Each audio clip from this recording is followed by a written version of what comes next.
அடுத்த நிகழ்ச்சியாக தமிழ் நாடகம். இது ஒரு மண்ணை குறிக்கும் பெயர் அல்ல, வீரமிக்க ஒரு பெண்ணை மதிக்கும் பெயர்.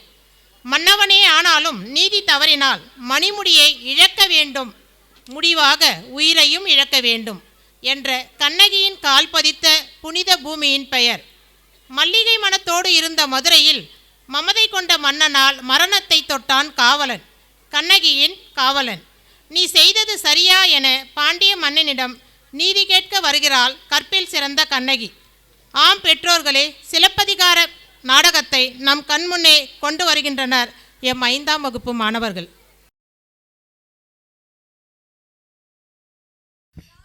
ராஜாடி ராஜ ராஜகம்பீர ராஜமாட்டாண்ட பாண்டிய குலத்திலகர் மாமன்னர் நெடுஞ்செழியன் வருகிறார் வருகிறார் வருகிறார்.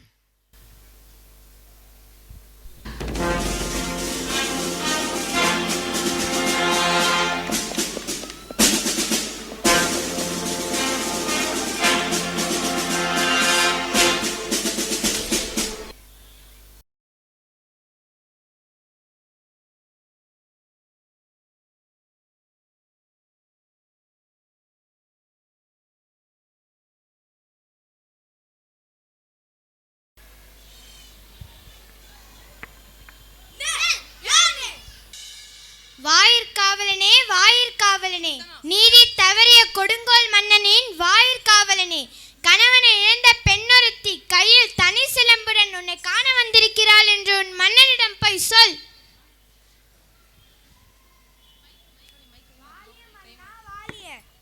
வாலிய மன்னா வாலிய, தன்னவனே வாலிய.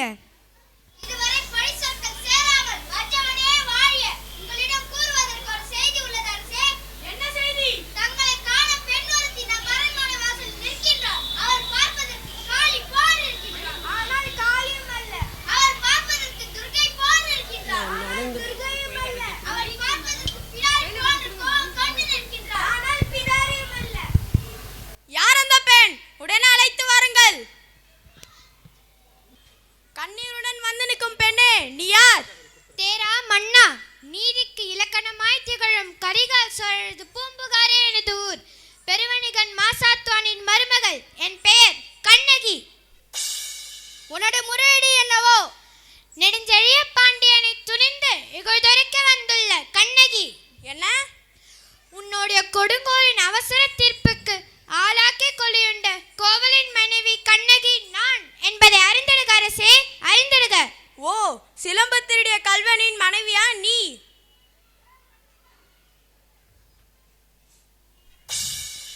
யாகாவராயினும் நாக்காக்க மன்னா, நாக்காக்க.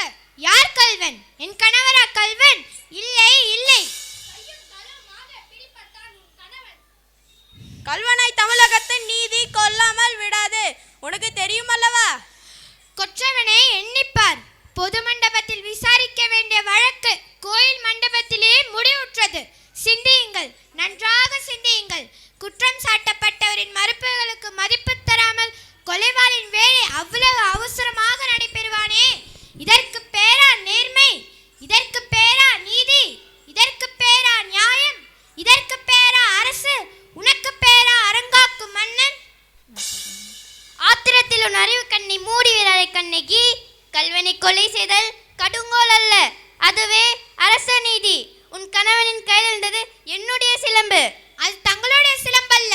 கோவலன் தேவியார் என்னுடைய சிலம்பு. நம்ப முடியாது என்னால். நீ யார் நம்புவதற்கு? உன்னை யார் நம்ப சொல்கிறார்கள்? உன் மீது வழக்குரைக்க வந்தவள் நான், குற்றவாளி நீ. அதனால் தீர்ப்பளிக்கும் உரிமை உன்னிடம் இல்லை. இதோ இருக்கிறார்களே பெருந்தன்மையான பெரியவர்கள், இவர்கள் கொடுக்கட்டும் நல்ல தீர்ப்பு. நான் குற்றவாளியா? என்ன ஆதாரம்? இதோ இந்த சிலம்பு. இதற்கு இணையான சிலம்பைத்தான் என் மணவாளன் விற்க வந்தார். ஆனால் மகா பாவிகள் அவரை கொன்று விட்டார்கள். அப்படியானால் தேவி அணிந்திருக்கும் சிலம்பு? அதில் ஒன்று என்னுடையது. அதற்கு அடையாளம்? அடையாளம் வேண்டுமா? 1000 கேள்வி என்னை கேட்டு உன்னை குற்றமற்றவனாக்கிக் கொள்ள துடிக்கிறாயா? இப்படி ஒரு கேள்வி என் கணவரிடம்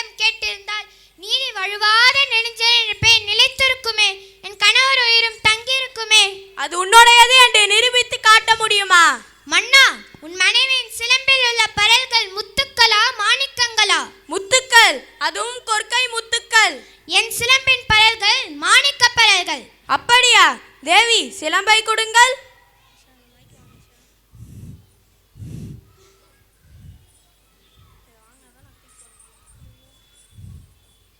பார்த்தாயா முத்து பரல்களே? அடுத்த சிலம்பு.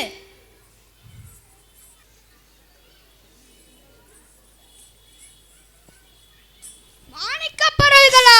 மாணிக்கப்பரல்களா? மாணிக்கங்கள் அல்ல, தர்மத்தின் கண்கள் வடிக்கும் ரத்த துளிகள் மன்னா, ரத்த துளிகள். பாண்டியா, உனக்கு இன்னும் சந்தேகம் இருந்தால் இதோ மற்றொரு சிலம்பு. அமைச்சர்களே, அறம் கூறும் சான்றோர்களே, இதற்கென்ன பதில்? நீதி கவிழ்ந்து விட்டதா? நேர்மை மடிந்து விட்டதா? வாய்மை அழிந்து விட்டதா? நெடுஞ்செழிய பாண்டிய மன்னனின் அறம் மரம் வீரம் எல்லாம் மண்ணோடு மண்ணாக அழிந்து விட்டது. நீ தலை குனிந்திருப்பதை பார்த்து தமிழகம் சிரிக்கிறது. நீ நீதி வழங்கிய செய்தி கேட்டு தமிழ்நாட்டு மறைநூல் திருக்குறள் கேலி பேசுகிறது. ஆணை சேனை எங்கே? உன்னுடைய வெற்றி பார்வை எங்கே? மன்னா, மாசுபடரும் மாநிலம் மிகழும் நீதி வழங்கிய உனக்கு செங்கோல் எதற்கு? மா பாதகம் புரிந்த உனக்கு மணிமூடி எதற்கு? வேந்தர் குலத்திற்கு அழிவு கற்பிக்க அவனுக்கு வெண் கொற்றக்கொடை எதற்காக? உன் கணவன் கல்வன் அல்ல. ஆனால் ஆராயாமல் அவசரத்தில் தீர்ப்பு கூறிய யானோ அரசன். இல்லை இல்லை, யானே கல்வன். தாயே, என்னை மன்னித்து விடு. ஐயோ அரசே, அரசே, நீதி தவறியதால் வளைந்த செங்கோலை உங்கள் உயிரை கொடுத்து நிமிர்த்து விடுங்கள் அரசே.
நம் கண்முன்னே கொண்டு வந்து நம்மை மெய்சிலிர்க்க வைத்த எம் 5ஆம் வகுப்பு மாணவ மாணவியருக்கு பள்ளியின் சார்பாக மனமார்ந்த பாராட்டுக்கள்.